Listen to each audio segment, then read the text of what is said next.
Hey guys, என்னம்மா எடுத்தோன்னே கிச்சனை கட்டுறீங்களா? ஆமாங்க, இன்னைக்கு கறி நாள் இல்லைங்களா? பொங்கல் கறி நாள். அதனால இன்னைக்கு எங்களுடைய கிச்சன்ல பயங்கரமா தடபடல சமையல் செஞ்சுட்டு இருக்கோம்.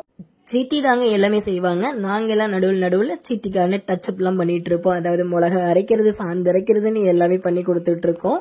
இன்னைக்கு எங்க வீட்டோட ஸ்பெஷல் மட்டன் குழம்பு, சிக்கன் நாட்டுக்கோழி குழம்பு, குடல் குழம்பு, அதோட ரத்த பொரியலுங்க. ரத்தமும் குடலையும் சேர்ந்து மிக்ஸ் பண்ணி சித்தி ஒரு இது வச்சிருந்தாங்க. பார்க்க நல்லா இருந்துச்சு. சாப்பிட்றதும் சூப்பரா இருந்துச்சு.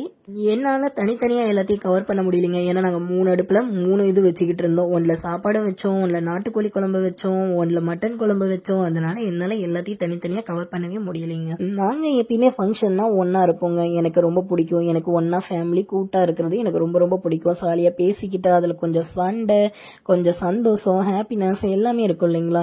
உங்களுக்கெல்லாம் அப்படி இருந்தா பிடிக்குங்களா? ஏன்னா எனக்கு ரொம்ப ரொம்ப பிடிக்குங்க. உங்களுக்கும் பிடிக்கும்னா அப்படியே சப்ஸ்கிரைப் பண்ணிருங்க, ஷேர் பண்ணிருங்க, லைக் பண்ணிருங்க, கமெண்டும் சேர்ந்து பண்ணுங்க. இப்போ வாங்க சித்தி எப்படி எல்லாத்தையும் சமைக்கிறாங்கன்னு பார்க்கலாம். கையால தாமா சமைப்பாங்க அப்படின்றீங்களா? கையால தாங்க. ஆனா எப்படியெல்லாம் என்னெல்லாம் போட்டு செய்யறாங்கன்னு பார்த்துருவோம்.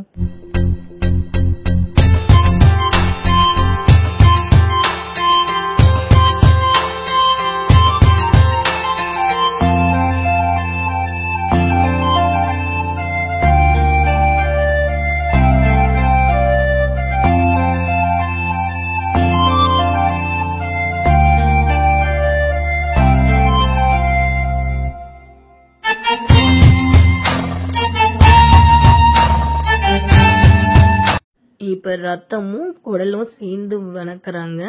அந்த குழம்பு எப்படி வைக்கிறாங்கன்னு பார்க்கலாம். நான் குடல் வந்து தனியாக சாப்பிட்ருக்கேன், ரத்தம் வந்து தனியாக சாப்பிட்ருக்கேன். 2 காம்பினேஷன் சேர்ந்து நான் சாப்பிட்டதில்லை. இன்னைக்கு தான் சாப்பிட போகிறேன். பார்க்கலாம் வாங்க. எண்ணெய் ஊற்றி கடுகு போட்டு அதில் கொஞ்சம் ஜீரகம் போட்டு நல்லாவே இது பண்ணி வெங்காயம் போட்டு நல்லா வதக்கிட்டு நல்லா வணக்கினதுக்கு அப்புறம் நம்ம வந்து அந்த ரத்தத்தை சித்தி வந்து நல்லா ஒரு கட் பண்ற மாதிரி பிசைஞ்சு வச்சுக்கிட்டாங்க.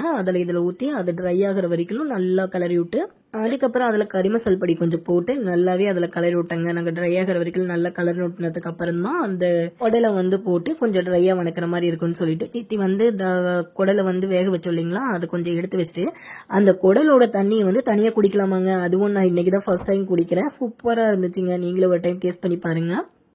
ரத்தம் வந்து நல்லா வெந்து ட்ரை ஆயிடுச்சுங்க. இப்ப குடல் அதோட சேர்த்து குடலையும் இன்னும் கொஞ்சம் நல்லா வதங்கி ஒரு 10 நிமிஷம் விட்டு அது இன்னும் கொஞ்சம் ட்ரை ஆகணும் அப்படின்னு சொல்லி சொன்னாங்க சித்தி. ஆல்மோஸ்ட் எல்லாமே செஞ்சு முடிச்சிட்டோங்க. இப்ப மட்டன் குழம்பும் அவ்வளவுதான், கொத்தமல்லி தலையை போட்டு இறக்குறது தான். நாங்க சிக்கன் குழம்பு ஆல்ரெடி செஞ்சு வச்சாச்சு.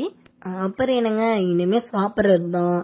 சாப்பாடு, சிக்கன் குழம்பு, மட்டன் குழம்பு, ரத்த பொரியல், அதாவது ரத்தமும் இதுவும் சேர்ந்து ரெடி பண்ண பொரியல் ரெடிங்க. வாங்க சாப்பிடலாம். அப்புறம் எங்கள் குட்டீஸோட கொஞ்சம் விளையாண்டுட்டு எல்லாரும் வீடியோ பார்க்குறீங்க ஆனால் சப்ஸ்கிரைப் பண்ண மாட்டேங்கிறீங்க. அப்படியே கொஞ்சம் சப்ஸ்கிரைப், ஷேர், லைக் மட்டும் கொஞ்சம் சேர்த்து பண்ணிடுங்க. இப்போ வாங்க நம்ம சாப்பிட போகலாம்.